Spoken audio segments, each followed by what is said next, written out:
Hey guys, and welcome back to Breadbox Racing in 4x4. Today, we're back on the MG, finally.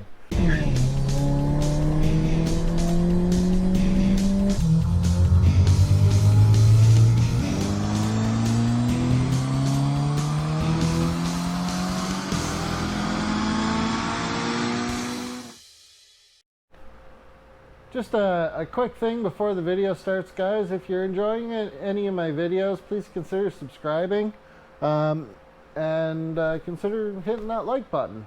If you don't like it, well, there's the other button too. Anyways, back to the video, guys. Have a good day. So what we're going to do today is we're going to get this radiator duct mounted. Now, before I can do that, I've got a couple things I've got to do. I've got to do some internal frame coating, which I'll show you what we're going to use for that. I've never used this stuff before, so we're going to see how well it works. So the other thing we're going to get working on today is this area here. Now, like the other side, I've already got the brace piece that goes along here and this little shield. But as you can see, this piece of steel is in rough shape. So what I've done is that. Now this piece comes off of the 1965 MG, and I did have to patch it. You can see my weld line along there, and I did it with two pieces, so there's another weld line there. Is it perfect? No. But from the inside where you're going to see it, it looks pretty darn good. There's some small pinholes, but I know what to do about that. So we're going to get started on that. And what's involved in putting that in is we've got to take out the spot welds along here. We've got to take out the spot welds along here, a couple here. And we've got to take this piece of metal out from along behind here. So what we're going to do is we're going to get that out, and then we're going to cut it back to about here, or maybe the front side.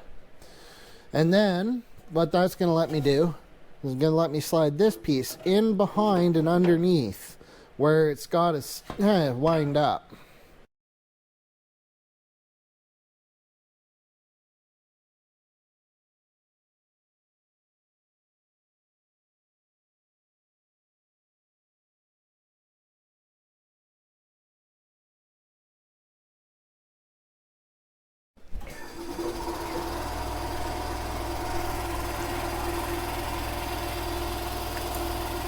Okay, well, that's that out.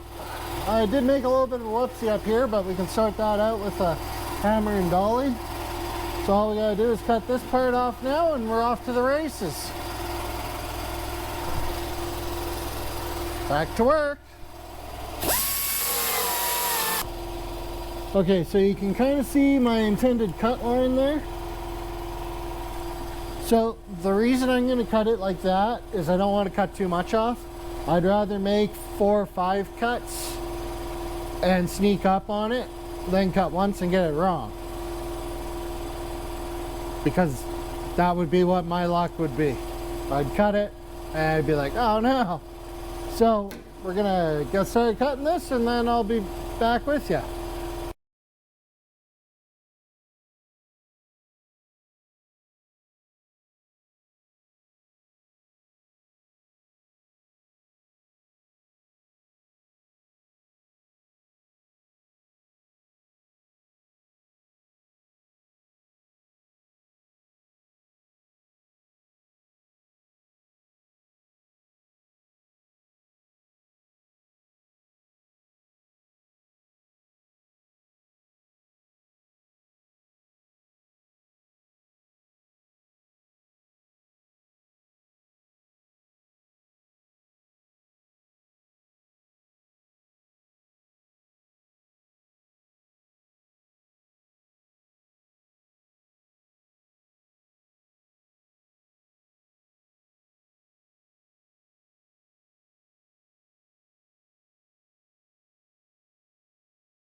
Okay guys, so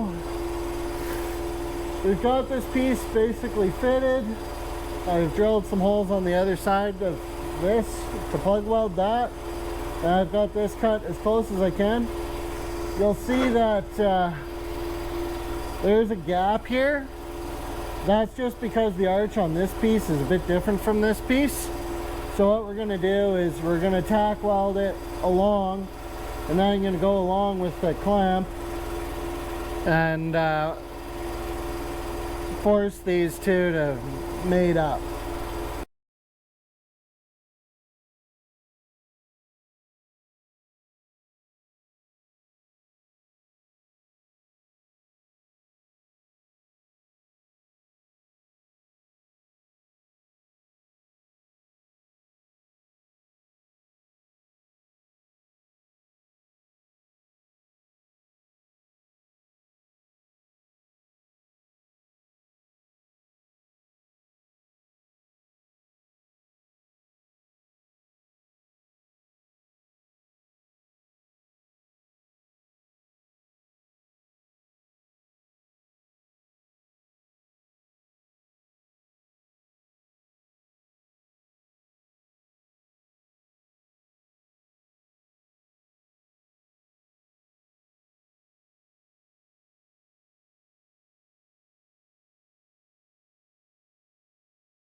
Okay, so what we're going to use here is we're going to use this Eastwood internal frame coating.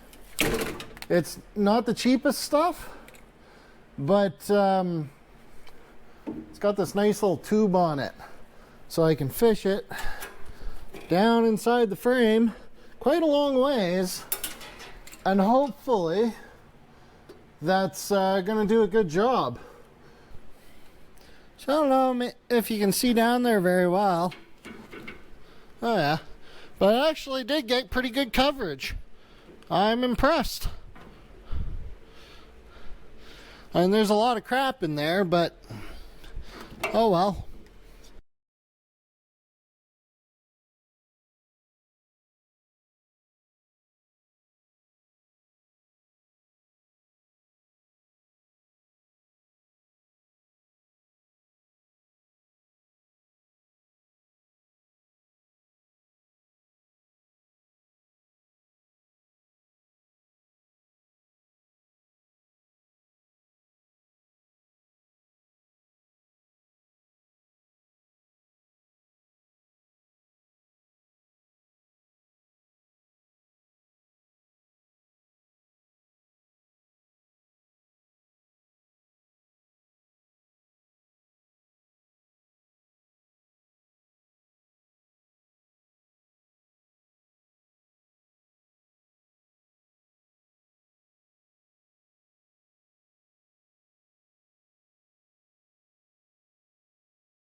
Alright guys, so as you can see, we got the upper brace welded partially in. We've got the patch panel tack welded in place. I still have to do finish welding along the bottom.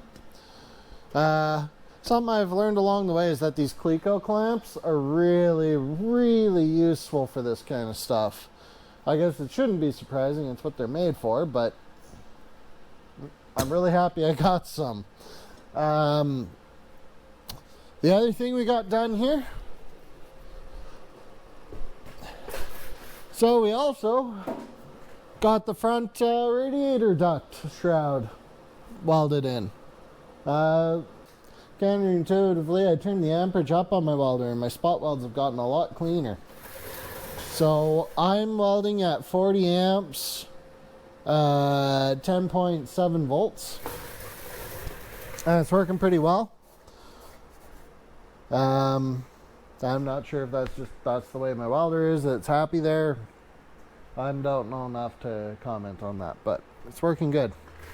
So I'm gonna leave it off with that. And remember, guys, if you're liking this stuff, please consider subscribing, and drop a like if you want. If you don't want, well, there's the other button.